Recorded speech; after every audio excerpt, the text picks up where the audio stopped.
Hello, hello, hello, and welcome back to the Pleasure Priority Podcast. And as this episode is dropping on the 14th, happy Valentine's Day, friend. I love you. This week, we're going to continue with our final installment of the Rise Relationship Matrix series based on the tool that I created for my clients to be able to either grow their relationships or create new relationships that are reliable, intelligent, secure, and exciting, so that they can be nurtured and supported into being their full, authentic selves in every space that they enter. And the relationships then become a source of energy, a source of inspiration. Instead of a drain, instead of something that just takes and takes and takes from them, it's something that actually gives back to them and helps them do more and be greater in the world. And on the simplest level, it helps you be more happy. It helps you be more confident. It helps you be more fulfilled in literally everything that you do, because it takes a particular focus on what you want and what you need and how to support yourself and the people around you into achieving that. But anyway, let's get into excitement. This is where the joy and pleasure comes in, aka my favorite topics, my favorite thing to talk about. So let's get into it. Sticking to the cadence, we're starting with what relationships dynamics can look like when excitement is not really a part of the picture. So for starters, simply put, they're boring. They're not really doing anything for you. They're functional, not fulfilling. They really are just there to play a role, but again, they're not doing anything for you. They're not giving you anything. They're not filling your cup outside of the functionality of it or the transactional exchange from it. Also, these relationships are habitual, not intentional. So again, kind of with that functional part, you're just in it just to be in it. You're not really thinking about it anymore. You're not really prioritizing what you want or what the other person or people want in the relationship or what the goal is. It's just you've been doing it like that, so you're going to keep doing it like that. Also, these relationships start feeling like something you have to manage versus something that you get to experience. So breaking down a little bit more specifically what that can look like in different types of relationships, let's start with romantic relationships. The conversations become really transactional. Again, it's speaking to that functional side of things. Did you take out the trash? Did you do the dishes? Did you pay this bill? Did you pick up something for dinner?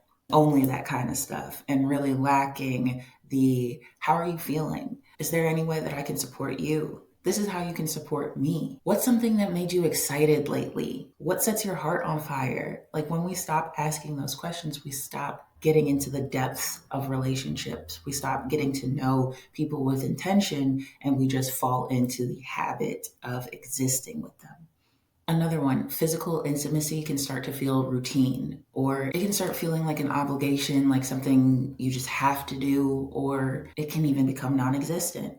Date nights just disappear, or they get more stressful than fun, or any points of your connection, whether it be date night or something else, you lose those points of connection that you once had. You stop feeling seen.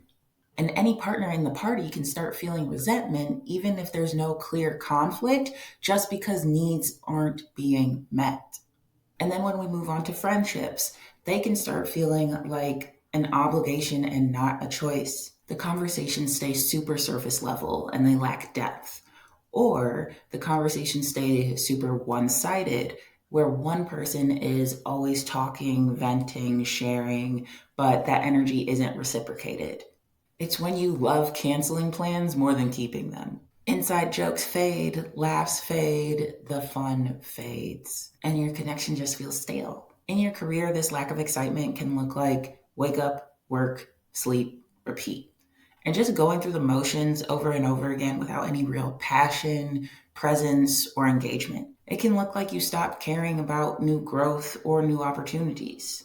Or you stop caring about celebrating them, if you ever did, but you stop caring about celebrating them and you're just so focused on moving on to the next thing, moving on to the next goal, crossing off the next checkbox on the list, that you never take time to pause and acknowledge what you have done and what you have accomplished already. It's like that feeling of never being enough or having enough. Gotta get more, gotta have them all.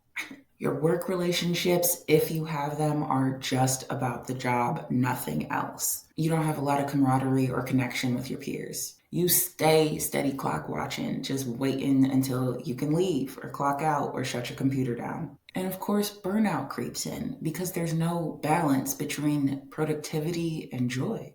And finally, for yourself, your self care gets minimized to survival and maintenance. It's not something that you do for the joy of it, for the fun of it, for the elevation of it.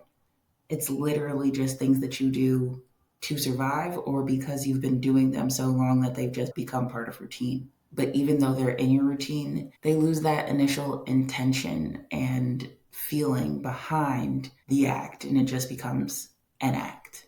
And you stop, and again, maybe never started, celebrating your wins because they don't feel as meaningful. Your inner dialogue is dominated by shoulds instead of curiosity and self-compassion. You avoid alone time and just time with yourself because you don't find it peaceful or fulfilling. And life just feels like meh. But my friends, I have good news. Any relationship, pleasure, joy, excitement, it can all be cultivated. You don't have to just be lucky enough to stumble into it or magically just fall into your lap. You get to create it. And any relationship can be created or reinvigorated with effort, curiosity, and intentionality. So, of course, y'all know what's next. What are we shooting for? Let's define it. Excitement is a feeling of enthusiasm and eagerness. It's a feeling, it's energy, something that wakes you up, arouses you, if you will. It's fun, it's joy, it's pleasure. It's literally all my favorites. And then I'm sure the question comes up of like, what level of excitement should we be shooting for? Does everything always have to be fun and exciting? And the answer is no, of course not. And it won't be. This is life. And one thing we know for sure, and two things we know for certain, is that life is going to life. There is going to be the positive, the negative, the goods, the bads, the highs, the lows, all of it. Life is 50-50. So we're not going in with the expectation that everything should always feel like this, everything should always feel exciting. No, because that's not realistic. So that's not an expectation that we're going to set. What we're shooting for is balance. And even with that balance, it's not always going to look like 50-50. It's not always going to look the same.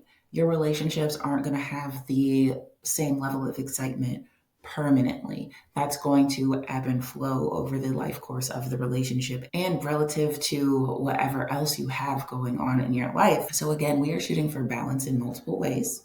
We do want to curate our relationships to trend more towards the exciting side of the spectrum because these feelings and these dynamics can still exist amongst grief, strife, conflict, and the inevitable lifing. Excitement doesn't mean that nothing bad happens. It means that your relationships are fun enough to provide the dopamine and support that you need to combat the cortisol and the stress that inevitably comes up when life lives. Right, but let me tell you what that looks like. So in your romantic relationships, conversations light you up. They are deep, engaging, full of laughter. Inside jokes and playful teasing are a regular thing. You genuinely look forward to spending time together, whether it's a nice date out or a moment on the couch. Physical intimacy feels connected, expressive, fulfilling. It's not just routine. You both feel seen, heard, and appreciated. There's no guessing if you matter to each other.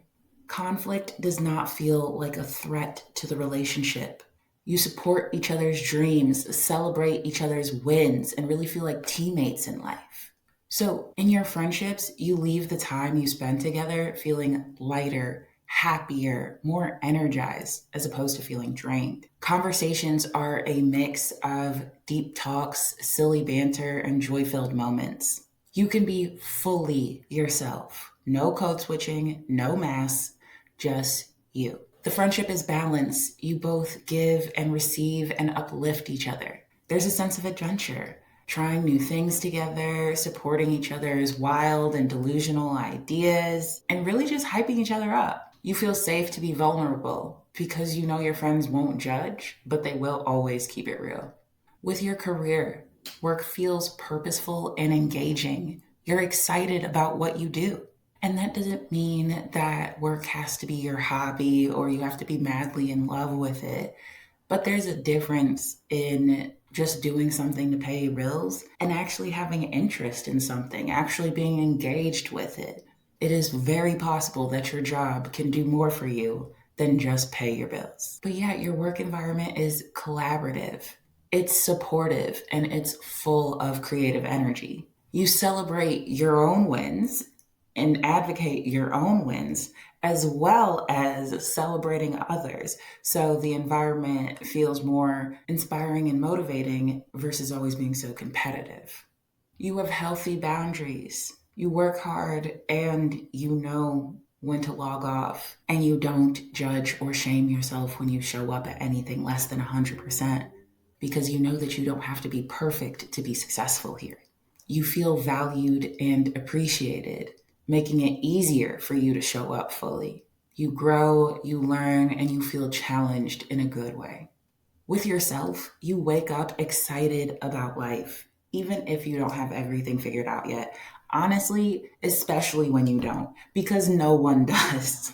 We're all just out here figuring it out as we go. Self-care isn't just maintenance and isn't just for survival. They're things that you truly enjoy and look forward to and help truly elevate you in so many different ways.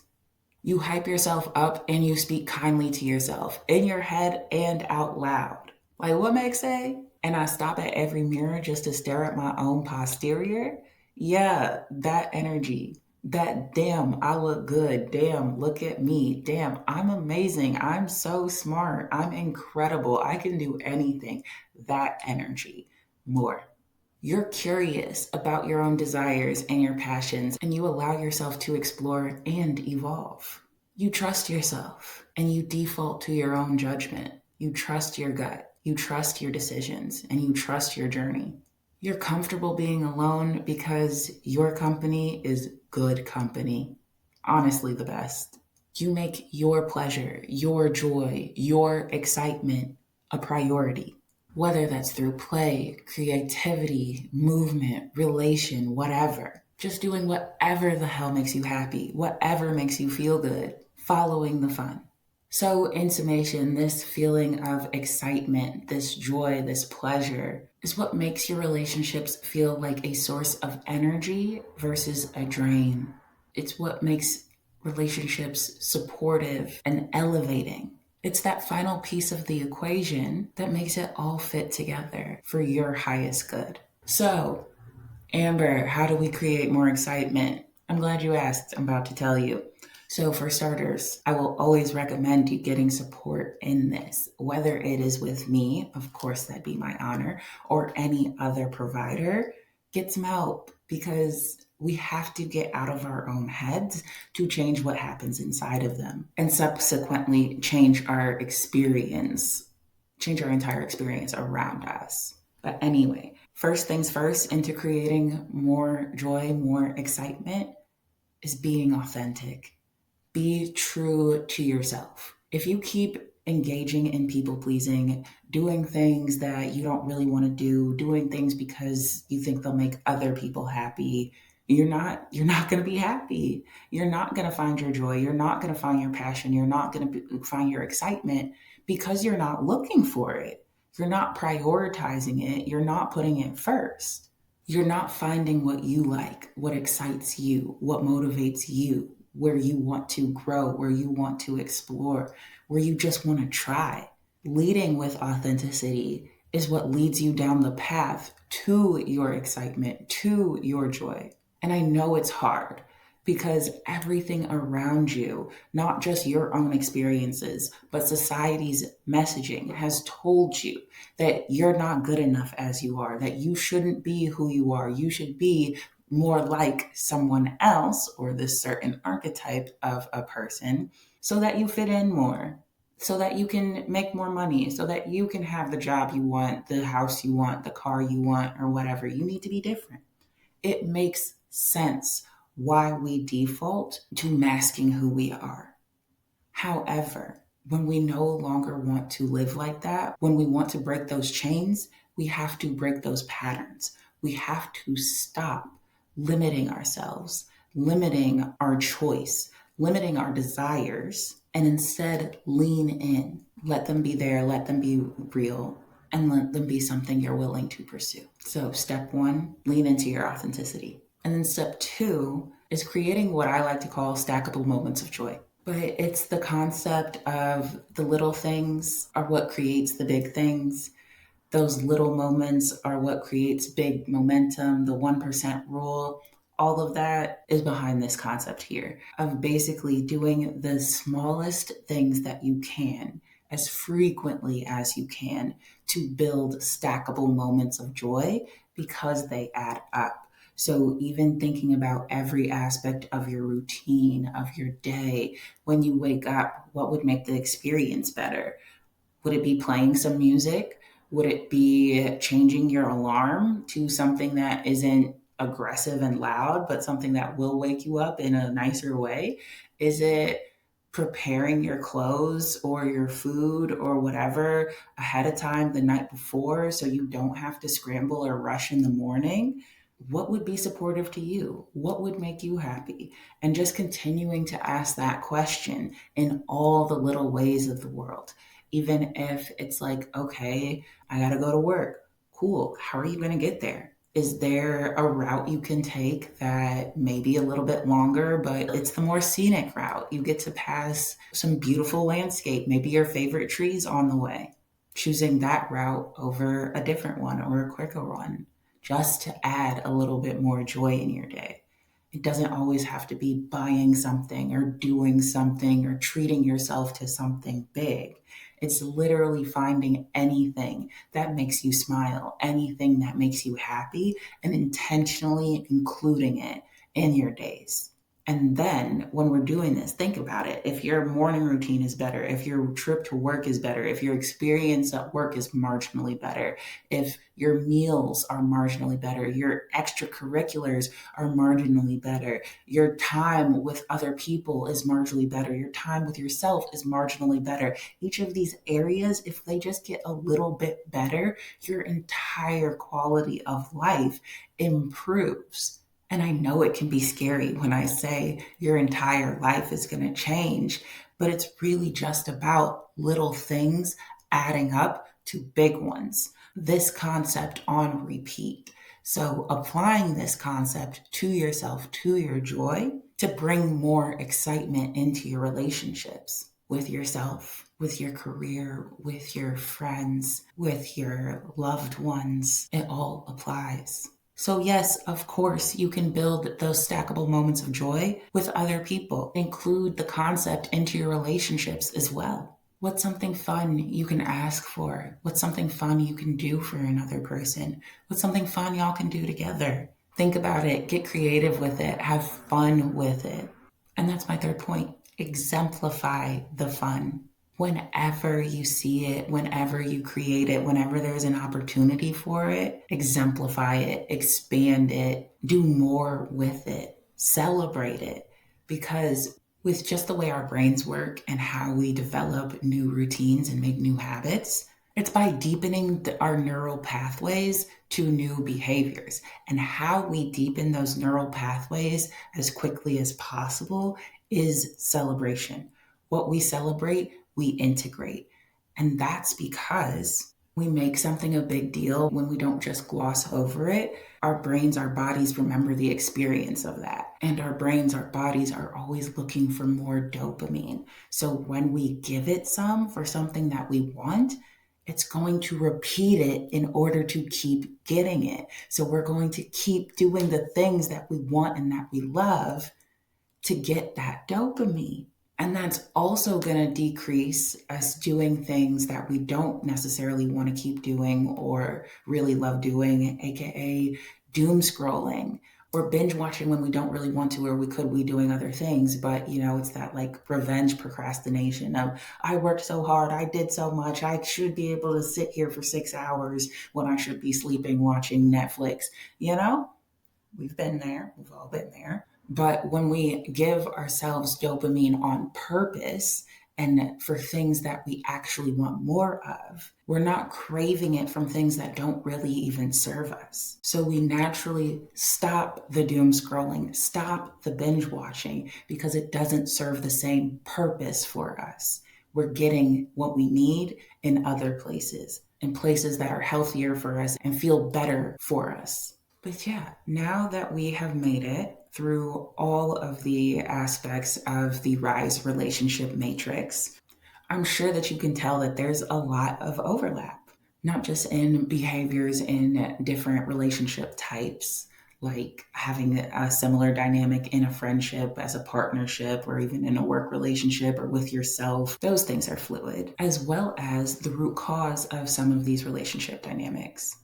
Like even the dynamic when you stop feeling seen that I used as an example in this episode, that can not only apply to different relationship types, but also different pillars of the RISE relationship matrix. Not feeling seen can be a symptom of unreliability. It can be a symptom of a lack of emotional intelligence. It can be a symptom of a lack of a secure attachment in relationship. Can be a symptom of a lack of excitement. And that's totally fine and totally normal. It all depends on how you experience any given behavior and any given dynamic in any given relationship. That's why I created this to be so flexible, because based on what's going on and what you want, we can create the path to that based specifically on you and your needs. Each of these pillars, again, reliability, intelligence, security, excitement, RISE, work together to help you create and sustain supportive, nurturing, fun relationships that help you grow, that are in your best service, your best interests, to help you grow and walk in your purpose. RISE, to truly help you rise to anything, above anything, for anything. Relationships are the currency to life, and my RISE matrix helps you be rich. All right, my friends, that is what I have for you today. So excited that we got this series finished. I can't wait to hear your thoughts, how you apply it in your own life. Any questions you have, I'd love to hear them. Please throw them at me. You can always leave a comment on the podcast, or you can send an email to amber@ambertaylorcoaching.com. I'd always love to hear from you. And of course, if you'd like to explore working with me, I'd love to have a consultation with you. All you have to do is click a link in the show notes, book a time that works for you, and show up. We'll talk all about how RISE can support you in abandoning the people-pleasing, the imposter syndrome, the anxiety, the overwhelm, the shame, the trauma, and guide you into having more healthy, happy, and confident relationships with yourself and with others. You deserve it and you're worth it. So click the link. Let's talk about how you can get it. But until next time, I'll see you soon, friends. And as always, stay pleased. Thanks for joining me for this episode of The Pleasure Priority. I hope that when you see things can be better, you're inspired to do better. Because remember, you deserve nothing less than an abundance of joy, fulfillment, and all the peaceful good vibes. If you love this episode, don't forget to subscribe, leave a review, and share it with your friends. Oh, and hey, make sure you're on my email list for more tips, laughs, story times, community, and all things pleasure. So until next time, keep living life on your terms, because settling is for the birds. All right, stay pleased, my friends. I'll see you soon.